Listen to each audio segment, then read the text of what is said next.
의신 아기, 본문이 되는 누가복음 2장 1절에서 7절을 교독으로 받겠습니다. 제가 1절을 읽습니다. 그때에 가이사 아구스토가 영을 내려 천하로 호적하라 하였으니, 이 호적은 구레네가 수리아 총독이 되었을 때 처음 한 것이라. 모든 사람이 호적하러 각각 고향으로 돌아가매 요셉도 다윗의 집 족속이므로 갈릴리 나사렛 동네에서 이대를 향하여 베들레헴이라 하는 다윗의 동네로 그 약혼한 마리아와 함께 호적하러 올라가니 마리아가 이미 잉태하였더라. 거기 있을 때 해산할 날이 차서 함께 봤습니다. 첫 아들을 낳아 강보로 싸서 구유에 뉘었으니 이는 여관에 있을 곳이 없음이러라. 아멘. 아멘. 사람은요, 어떤 사물이나 사건을 관찰하거나 고찰할 때 그것을 바라보는 방향이나 생각하는 견해를 각각 갖고 있습니다. 이것을 관점이라고 합니다. 뷰포인트라고 합니다. 저는 오늘 본문 말씀을 통하여 그리스도인은 그 관점 중에서 특별히 어떤 역사적 관점을 갖고 살아야 하는가에 대해서 말씀을 먼저 드릴 것이고요. 두 번째로는 설교의 제목대로 구유에 누이신 아기 예수님이 주시는 은혜를 우리가 받고자 합니다. 본문인 누가복음 2장 1절에는 당시 세계의 역사를 주관하는 자가 가이사 아구스토라고 분명하게 밝히고 있습니다. 그때 가이사 아구스토가 영을 내려 천하로 다 호적하라 하였으니, 가이사 아구스토의 이름은 옥타비우스입니다. 이 사람이 역사의 전면에 등장하기까지의 과정을 제가 간략하게 소개하면요, BC 44년 3월 15일 로마 황제 율리우스 카이사르, 여기 가이사라고 번역되어 있는 가이사가 그를 신으로 선포하였던 신하들에 의하여 칼에 암살을 당합니다. 그리하여 그가 소유하였던 모든 것, 재산과 부와 칭호까지 그의 양자이자 유일한 상속자였던 19세 소년, 여기 옥타비우스의 것이 됩니다. 그 후 20년 세월이 흐르면서 이 옥타비우스가 자신의 직함에 계속 자신의 직함에다가요, 어떻게 말하면 얼토덜토하는 것을 더해요. 그가 자신의 직함에다 최고의 통치, 맨 처음에 제1의 으뜸에 이와 같은 뜻을 가진 프린세프트라고 하는 이 최고의 이런 직함을, 그런 칭호를 자신에게 붙여요. 두 번째로는 최고 신관, 다시 말하면 대제사장, 이런 칭호를 그가 두 번째로 붙여요. 세 번째로 어떤 칭호를 마침내 붙이냐면 최고의 통치자 아우스구스, 이 최고의 통치자라고 하는 칭호를 붙입니다. 그러면서도요, 그는 마지못해 그 자리에 앉은 겸허한 지도자인 것처럼 연기를 너무너무 잘했습니다. 아니, 나는 그거 받고 싶지 않는데, 최고위도 받고 싶지 않았고, 최고 신관 대제사장도 받고 싶지 않았고, 아구스토라고 하는 이것도 받고 싶지 않았는데, 여러분들 그렇게 주니까 내가 마지못해 받았다고 하는 것처럼 연기를 너무 탁월하게 잘하는 배우 같은, 그와 같은 사람이 여기 이 사람이었어요. 그리고는요, BC 12년 가을에 헨리 혜성이 밤하늘에 나타나게 됩니다. 불타는 줄무늬를 하면서 이 헨리 혜성이 BC 12년 가을에 나타나는데, 그것이 자신의 양아버지였던 율리우스의 영혼이 천국에 들어가는 것이라고 선포를 하고, 모든 로마 제국 하에 있는 백성들은 자신의 양아버지였던 율리우스를 경배하라고 그렇게 주장을 합니다. 왜 그랬을까요? 아버지에 대한 효심 때문이었을까요? 자신의 아버지를 경배하라고 하면 자신은 뭐가 되는 거예요? 신의 아들. 이해가 되시죠? 예, 아버지를 신으로 떠받들기 위해서 자신을 신의 아들의 자리에다가 앉히는 거예요. 효심 때문에 그런 게 아닙니다. 그래서 저가 신의 아들이 됩니다. 그리하여 결국 옥타비우스가 신의 아들이 되었고요. 그 신의 아들로 제국의 황제일 뿐만 아니라 아구스도 있을 뿐만 아니라 신의 아들로서 천하로 다 호적하라고 하는 칙령을 내린 거예요. 로마의 통치권 안에 있는 나라에서는 어느 누구라도 그의 명령을 거역할 수가 없었습니다. 사람들이 고향을 찾아가느라고 인산인해입니다. 당시 가이사 아구스도의 지배 아래 있던 이스라엘에서도 호적을 하기 위한 그 행렬이 가득합니다. 그 중에 한 사람이 요셉입니다. 요셉 역시 가이사 아구스도의 칙령을 따라 그의 고향 베들레헴을 찾습니다. 요셉도 다시 다윗의 집 족속이므로 갈릴리 나사렛 동네에서 유대를 향하여 베들레헴이라 하는 다윗의 동네로 그 약혼한 마리아와 함께 호적하러 올라가니라. 북쪽 나사렛에서 남쪽 베들레헴까지 있는 무려 150km 길입니다.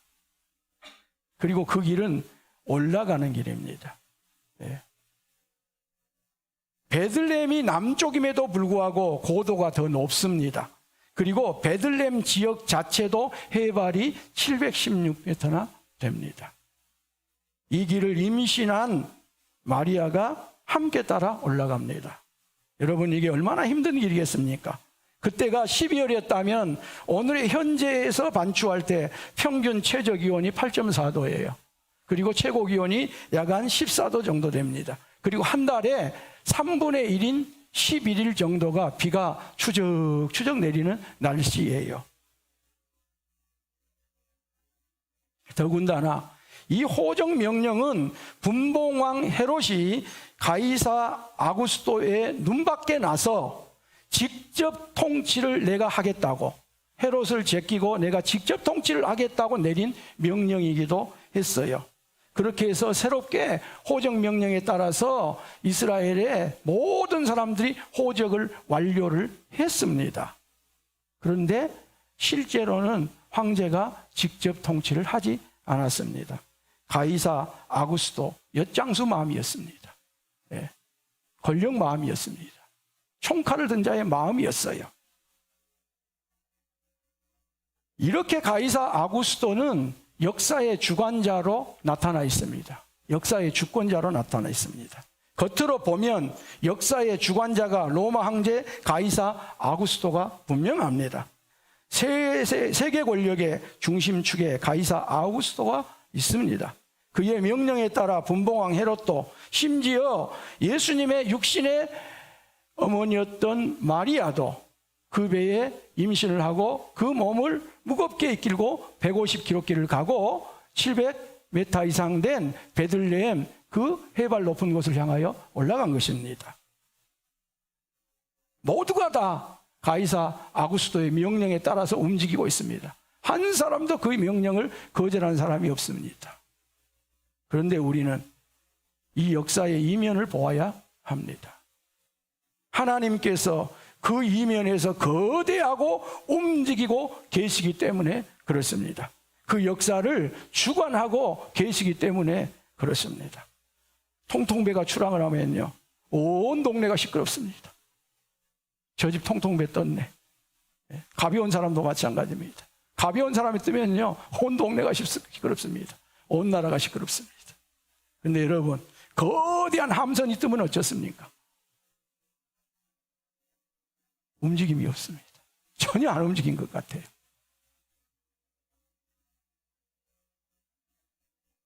하나님께서요, 통통배와 같은 가이사 아구스도를 통하여 두 가지 매우 중요한 문제를 해결하셔요. 그게 첫 번째로 예수님의 혈통의 문제예요. 두 번째는 예수님의 출생지의 문제예요. 당시에 고대 근동뿐만 아니라 전 유럽, 전 세계를 주권하고 있고 주권자로서 통통배처럼 역할을 자신이 하고 있다고 생각하는 그 가운데서 하나님의 거대한 암선으로 움직이시는 가운데 메시아의 혈통을 해결하시고요, 메시아의 출생지를 해결하셔요. 일거양득을 하나님이 하신 거예요. 예수님이 유다 족속이요 다윗의 후손이라고 하는 것을 이 가이사 아구스토의 명령을 통해서 확실하게 해결을 하셔요. 출생지를 해결하십니다. 미가 선지자는 장차 오실 메시아의 태어남을 이렇게 예언을 했거든요. 베들레헴 에브라다야, 너는 유다 족속 중에 작을지라도 이스라엘을 다스릴 자가 내게로 나올 것이라. 그의 근본은 상고에 영원히 있느니라. 이처럼 하나님은 거대한 함섬처럼 전혀 역사의 전면에 나타나지 않으심처럼 보였지만 통통배와 같은 이 가이사 아구스토의 그대로 실천하지도 않는 명령 속에서 메시아의 혈통의 문제를 완벽하게 해결하시고 그분의 출생지의 문제를 해결하십니다. 여러분, 이처럼 하나님은 역사의 주관자이십니다. 역사의 주이십니다. 그래서 그리스도인은 어떤 역사적인 정황과 상황 속에서도 하나님이 역사를 주관하고 계시다고 하는 것, 하나님이 역사의 주라고 하는 이 역사적 관점에 차이가 있으면 안 됩니다. 이 분명한 역사적 관점을 신앙 고백하면서 살아가야 할 필요성이 우리 그리스도인에게 있는 것입니다. 우리가 두 번째로 받을 은혜는 구유에 누이신 아기 예수님입니다. 요셉이 임신한 마리아와 함께 150km 길을 걸어서 베들레헴에 도착했을 때는 밤이었습니다. 그들에게는 가까운 친척이 한 가정도 베들레헴에는 없었습니다. 먼 친척 집도 해지기 전에 도착한 사람들로 인하여 저들을 위한 빈방은 전혀 없었습니다. 그리하여 대상들이 묵는 여관 카탈리마를 찾아갑니다. 그런데 그마저도 없었습니다. 즉 사람이 묵을 수 있는 숙소는 그 어디에도 없었습니다. 하는 수 없이 아기를 낳아 강보에 싸서 구유에 뉘었습니다. 여물통에 뉘었습니다. 이처럼 예수님은 신의 아들이 된 가이사 아구스토나 헤롯 궁정에 태어나지 않았습니다. 심지어 저와 여러분들이 태어난 안락한 가정, 그 가정에서도 예수님은 태어나지 않으셨습니다. 아니, 태어나지 못하셨습니다. 이런 사실에서 저희에게 주시는 은혜가 있습니다. 첫 번째로는 예수님의 낮아지심이에요. 예수님의 겸손함이에요. 예수님은요, 낮은 자의 소망이에요. 교만한 자는 물리치십니다. 교만한 자는 내치십니다. 어떤 누구라도 교만한 자는 봐주지 않습니다. 낮은 자의 소망이고 겸손한 자의 희망이십니다. 겸손한 자의 표상입니다. 이런 예수님에 대하여 이사야 선지자는 이렇게 예언을 하였습니다.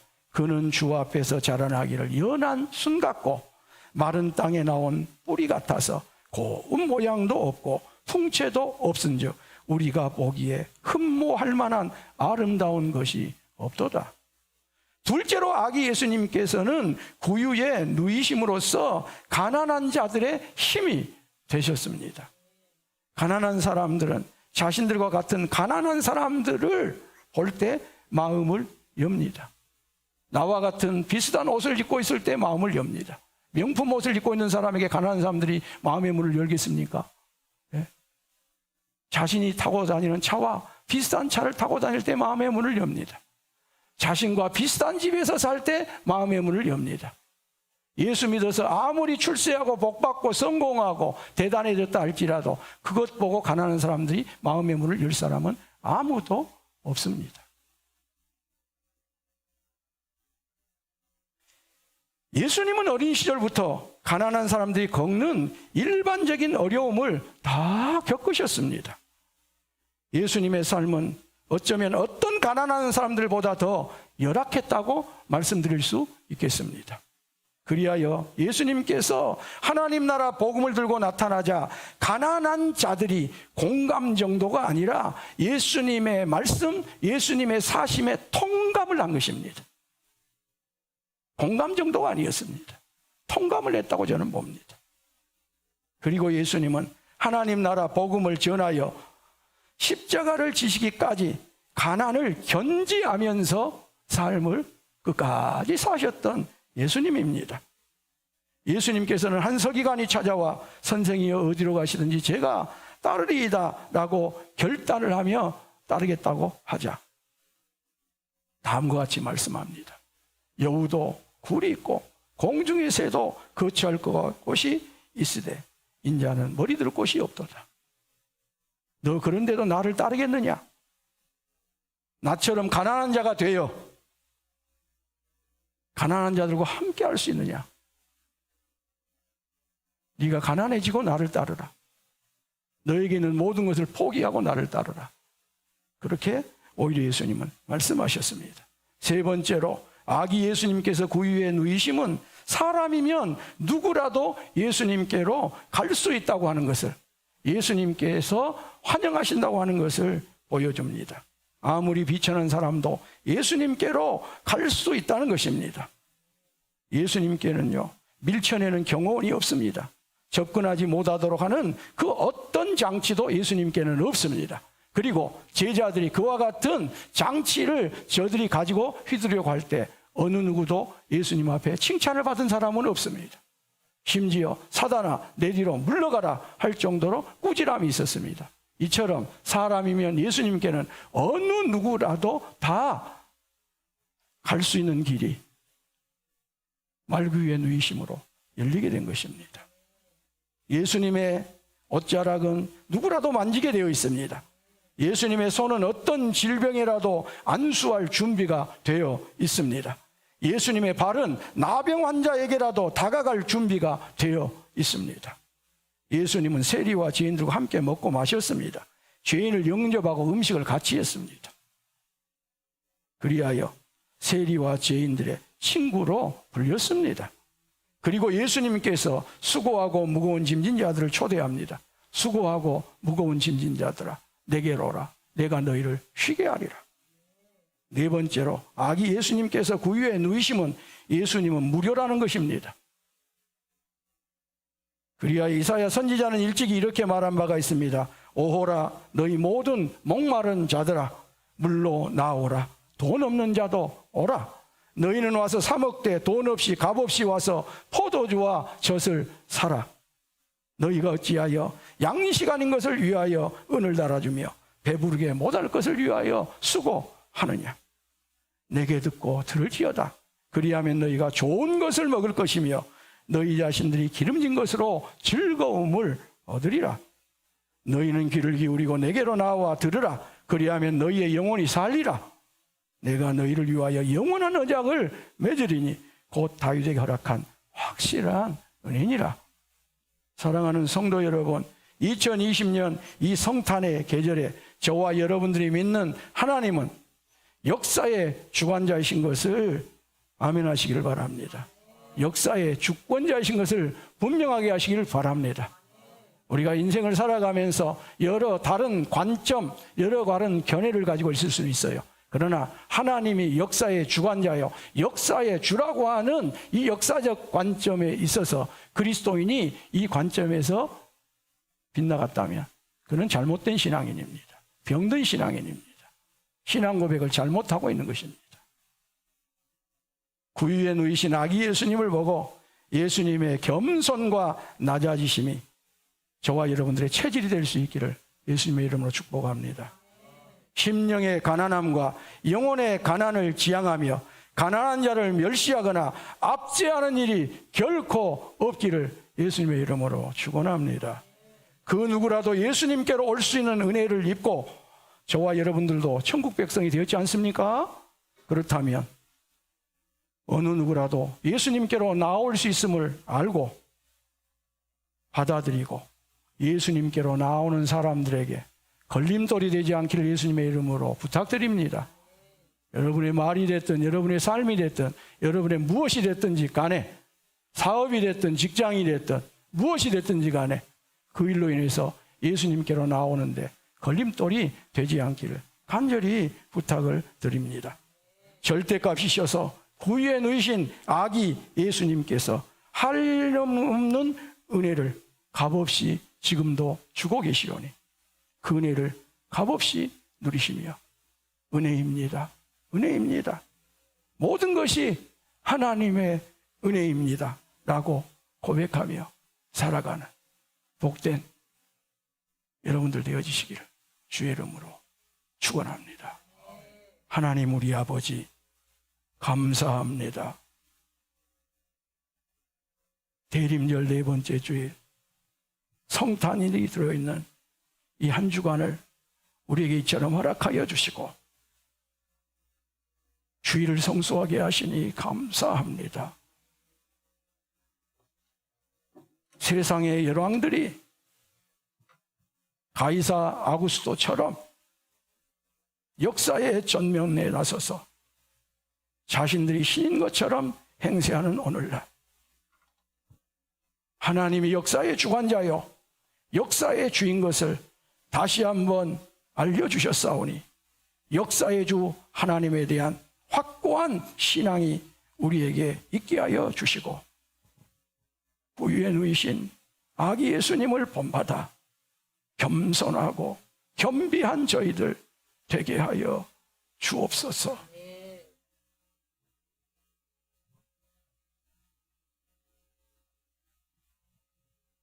구원받는 길을 누구에게라도 열어주셔서 우리가 먼저 그 구원에 이르렀사오니